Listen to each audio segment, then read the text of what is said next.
జై ఇందిరా మహిళా శక్తి. అందరు లేడీస్ అంతా మా అక్క చెల్లెలు అందరూ మరి ఇందిరా మహిళా శక్తిలో మీరు అందరూ సభ్యురాలుగా ఉన్నారు కాబట్టి ప్రతి ఒక్కరు చేయి లేపి జై ఇందిరా మహిళా శక్తి, జై ఇందిరా మహిళా శక్తి.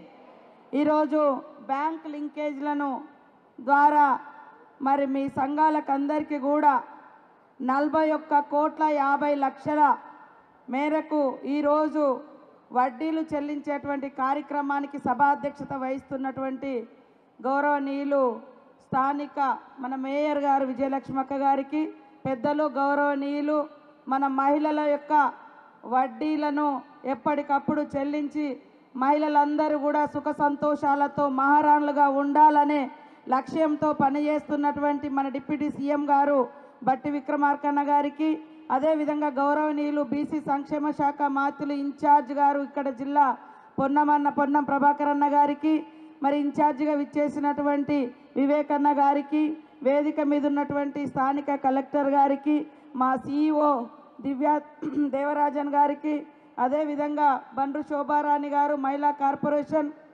అదేవిధంగా బెల్లన్న గారికి, వికలాంగుల కార్పొరేషన్ చైర్మన్ గారికి, వేదిక మీద ఉన్నటువంటి మా సోదరుడు ఎమ్మెల్సీ వెంకట్ గారికి, అదేవిధంగా అశ్వరావుపేట ఎమ్మెల్యే ఆదినారాయణ గారికి, వేదిక మీద ఉన్న రామరెడ్డి గారికి, ఎమ్మెల్సీ అజారుద్దీన్ గారికి, ఇంకా పెద్దలందరికీ పేరు పేరున వెన్నెల గారికి, మా అక్కలకు, మా తమ్ముళ్లకు, పత్రికా మీడియా సోదరులకు, వేదిక మీద ఉన్న ప్రతి ఒక్కరికి హృదయపూర్వక నమస్కారాలు, ధన్యవాదాలు తెలియజేస్తూ ఉన్నాం.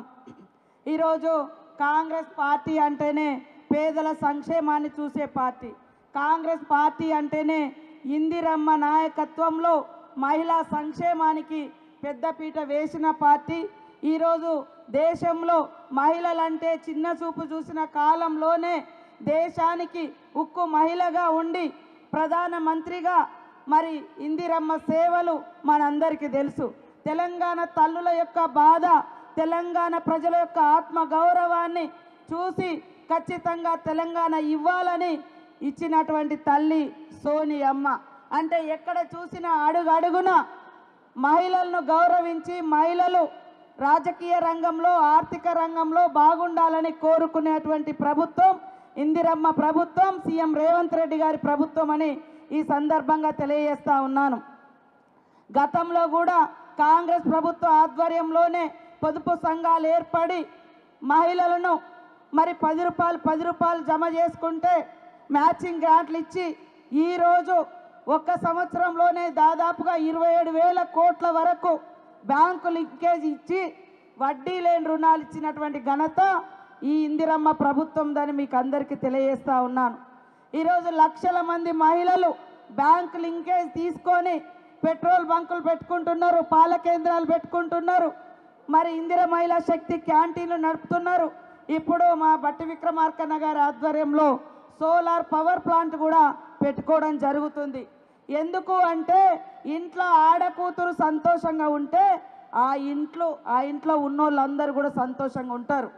అట్లా ప్రతి ఇంట్లో సంతోషంగా ఉంటే ఆ ఊరు, ఆ సమాజం సంతోషంగా ఉంటుంది. కాబట్టి గతంలో చూస్తే మనం 10 రూపాయలకు 5 రూపాయలకు ఎన్నో అవస్థలు పడి మగవాళ్ళ మీద ఆధారపడేది. కానీ ఈరోజు బ్యాంకుల కాడికి పోతే డబ్బులు ఎవరికి ఇస్తూ ఉన్నారు? మా మహిళా సంఘం సభ్యురాళ్ళకే డబ్బులు వస్తూ ఉన్నాయి బ్యాంకుల ద్వారా. మగవాళ్ళను కూడా నమ్ముతలేరు. అవునా కాదా అక్క? చెప్పండి. మగాళ్ళకు కూడా డబ్బులు వస్తలేవు. మనల్ని అంటారు మీ మహిళా సంఘం కాడికి పోయి డబ్బులు తీసుకురండి మళ్ళీ తర్వాత ఇద్దామని.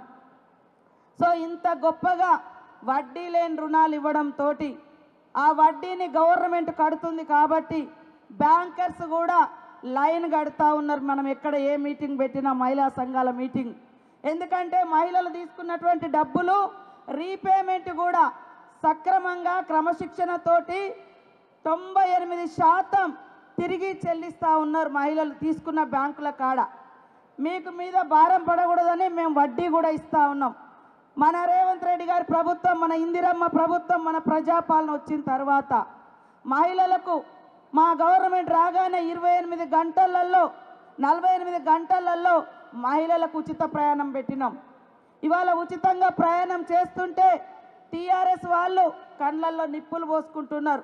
ఆడోళ్ళందరూ కలిసి ఉండరు, కొట్లాడుకుంటారు, చిక్కలు పట్టుకొని తన్నుకుంటారని దొంగ వీడియోలు తయారు చేయించి ఆడవాళ్ళని కించపరిచే విధంగా ఆడవాళ్ళు ఒక దగ్గర ఉండరు అనేటువంటి ఒక ఫ్యూడల్ నానుడు ఏదైతుందో దాన్ని ముందుకు తీసుకొచ్చి వాళ్ళ ఆడవాళ్ళని ఇన్సల్ట్ చేస్తున్నారు. మీరందరూ కూడా గమనించాలి. బస్సులు ఇవ్వడమే కాదు, బస్సులు మహిళా సంఘాలకు ఇచ్చి ఆ బస్సుకు ఓనర్లను చేసినాం. ప్రతి నెల ఇదే మన ఆర్టీసీ శాఖ మాత్రులు పొన్నమన్న గారి ఆధ్వర్యంలో ఉచితంగా బస్సు పెట్టడంతో పాటు ఆ బస్సుకు ఓనర్లను కూడా మహిళా సంఘాలను చేస్తే ఒక్కొక్క నెలకు మండల సమైక్యకు 70,000 రూపాయలు వస్తున్నాయి ఆదాయం. మొన్న నేను ముఖ్యమంత్రి గారు మా సిఓ దివ్య దేవరాజన్ గారు నారాయణపేట పోయినాం. ఆడ దేశంలో మొట్టమొదటిసారి పెట్రోల్ బంకులు ఓపెన్ చేసినాం. ఆ పెట్రోల్ బంక్ ఓపెన్ చేసేటప్పుడు మహిళలు కూడా భయపడ్డారు, ఇది ఎవరో పెద్ద వ్యాపారులు నిర్వహించేది, మేము నిర్వహించగలుగుతామా అని.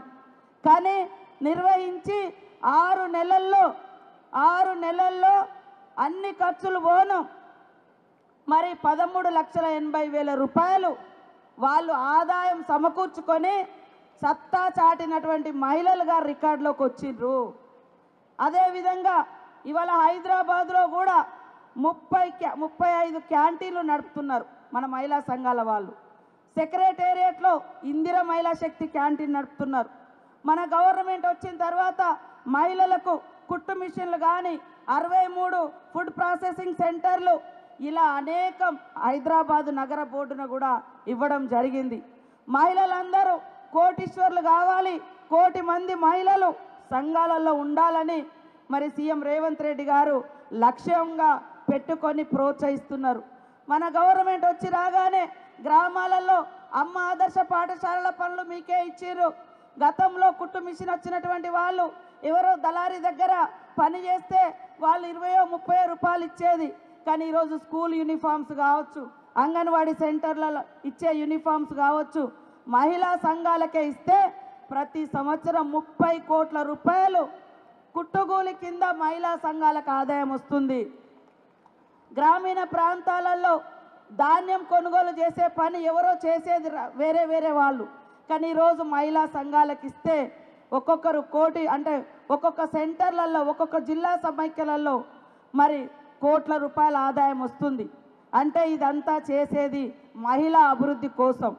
ఇవాళ బీఆర్ఎస్ నాయకులు పాపం ఉచిత బస్సు పెడితే వాళ్ళకి నచ్చుతలేదు. పేదోని ఇంట్లో కరెంటు ఉచితంగా ఇస్తున్నాం 200 యూనిట్లు, అది కూడా వాళ్ళ ఇళ్లలో చీకటైనట్టుగా ఫీల్ అవుతూ ఉన్నారు. మహిళల కన్నీళ్లు దుడవడం కోసం దేశంలో ఎక్కడ కూడా 500కు గ్యాస్ సిలిండర్ వస్తలేదు. ఈరోజు 500కే గ్యాస్ సిలిండర్ ఇచ్చినటువంటి ఘనత మన ఇందిరమ్మ ప్రభుత్వంది. అదే కాకుండా మహిళా సంఘంలో మీరుంటే ఎవరైనా యాక్సిడెంట్ అయ్యో, కరెంట్ షాక్ కొట్టో, పాము గుట్టో, తేలు గుట్టో ప్రమాదంతో చనిపోతే వాళ్ళ కుటుంబం బాధపడొద్దు, మన సంఘంలో సభ్యురాలు కాబట్టి అని ఆ కుటుంబంలో ఎవరైతే మహిళా సంఘం నుండి చనిపోయిన ఆ అక్క ఇంటికి 10 లక్షల ఇన్సూరెన్స్ ఇస్తూ ఉన్నాము. మన సభ్యురాలు, మన మహిళా సంఘం సభ్యురాలని 10 లక్షలు ఇస్తూ ఉన్నాం. పోయిన సంవత్సరం మన గవర్నమెంట్ వచ్చిన తర్వాత లెక్క చేసినాం, 2024 నుంచి 25 వరకు లెక్క చేస్తే మరి 410 మంది చనిపోతే 400 కోట్ల రూపాయలకు 40 కోట్లకు పైగా మనం వాళ్ళ ఇళ్లకు ఇన్సూరెన్స్ డబ్బులు ఇచ్చినాం. గతంలో మీరు లోన్ తీసుకొని ఏమైనా చనిపోయి ఉంటే వాళ్ళకు కూడా ఏమీ లేదు, సాధారణ జ్వరంతోటో లేదా వేరే కారణాలతో చనిపోతే ఆమె లోన్ తీసుకొని చనిపోయింది. మరి వాళ్ళే కుటుంబంలో బాధతో ఉంటారు. అలాంటి అక్క ఇంటిని బాధ పెట్టొద్దని మన తమ్ముళ్ళుగా మన అన్నలుగా సీఎం గారు డిప్యూటీ సీఎం గారు ఆలోచించి 2 లక్షల లోన్ బీమా కూడా పెట్టడం జరిగింది. 2 లక్షల లోన్ బీమాలో ఈ 1 ఇయర్లో 5,474 మంది మహిళలు 67 లక్షల మందిలో చనిపోవడం జరిగింది. లెక్క తీసినాం, గతంలో కూడా ఎంతోమంది చనిపోయారు కానీ ఏమి ఇయ్యలే. కానీ ఈరోజు లోన్ బీమా కింద వాళ్ళ లోను 2 లక్షల వరకు మాఫీ చేస్తూ ఉన్నాం. మహిళలందరూ ఐక్యంగా ఉండాలని, వాళ్ళ ఐక్యతను చాటుతూ ఆర్థికంగా బాగుండాలని మన ప్రభుత్వం కోరుకుంటా ఉంది. కానీ బయటి వాళ్ళు మనం ఏం చేయడం లేదని పాపం వాళ్ళ పదవులు ఊడిపోయినాయి, బీఆర్ఎస్ వాళ్ళ పదవులు పోయినాయి. వాళ్ళు ఎంత దుర్మార్గం చేసిరంటే వైఎస్ఆర్ గారి గవర్నమెంట్లో మా మహిళలందరూ రూపాయి రూపాయి కూడబెట్టి మరి జమ చేసుకున్నటువంటి అభయహస్తం డబ్బులు 1800 కోట్ల రూపాయలను కూడా బీఆర్ఎస్ నాయకులు కేసీఆర్ గారి పాలనలో తినేసిరు, మింగేసిరు, మహిళలకు ఇవ్వలే. పావుల వడ్డీ అని చెప్పి ఆ వడ్డీ డబ్బులు కూడా 4 ఏళ్ళు మనం వచ్చేటప్పటికి 4 ఏళ్ళ వరకు కూడా రూపాయి ఇయ్యలేవు. 3500 కోట్ల రూపాయలు ఎగ్గొట్టి ఇవాళ కొన్ని మహిళా సంఘాలు డిఫాల్ట్ అవ్వడానికి, డిఫాల్టర్గా ఉండడానికి వాళ్ళు చేసినటువంటి ద్రోహం. ఇవాళ సూరత్ నుంచి ఒక చీర తీసుకొస్తారు, అయ్యేది 60 రూపాయలు, చెప్పేది రేటేమో 300 రూపాయలు. దాన్ని 300 సార్లు చెప్తున్నారు. ఇవాళ కాంగ్రెస్ ప్రభుత్వము వడ్డీ లేని రుణాలు ఇస్తుంది, ఇన్సూరెన్స్లు పెట్టినాం, లోన్ బీమా పెట్టినాం.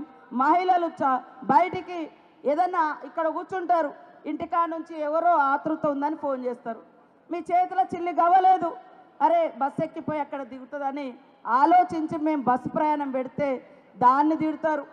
ఇవాళ మహిళలకు ఏ స్కీమ్ చేసిన ఇళ్లలో కరెంటు 200 యూనిట్ల ఫ్రీ వస్తుంది, సన్న బియ్యం ఇస్తున్నాం, ఈ గ్యాస్ 1200 1300 ఉంటే 500కే ఇస్తున్నాం. వాళ్ళు ఏడాదికి ఒక చీర, మీకు మనం బతుకమ్మప్పుడు ఏం కట్టుకుంటాం, మనకు నచ్చినే కట్టుకుంటాం, వాళ్ళకు నచ్చింది వాళ్ళకు కమిషన్ ఇచ్చేది తీసుకొచ్చి ఇవాళ మేము చీరలు ఇచ్చినాం అని చెప్తారు. మరి వాళ్ళ బిడ్డలు కట్టరా, వాళ్ళ భార్యలు కట్టరా, వాళ్ళ కుటుంబాలు కట్టరా? 100 సార్లు చెప్తున్నారు 60-70 రూపాయల చీరలు తీసుకొచ్చి. కాబట్టి ఆర్థికంగా మీరు నిలబడాలని కోరుకునేది మన ప్రభుత్వం, మహిళలు మహారాణులు కావాలని కోరుకునేది మన ప్రభుత్వం. ప్రతి మహిళా సంఘంలో ఉండాలి. ఆపదకి సాపదకి ఈ సంఘం ద్వారా వాళ్ళు వడ్డీ లేని రుణాలు తీసుకోవాలి, వాళ్ళు ఆర్థికంగా ఎదగాలని కోరుకునేది మన ప్రభుత్వం. కాబట్టి వాస్తవాలను గమనించండి. మాయ మాటలు, దొంగ వీడియోలు చేసి తప్పుడు వాళ్ళ మనుషులతోటి తిట్టించి ఆ వీడియోలు చేసి పెడతా ఉన్నారు.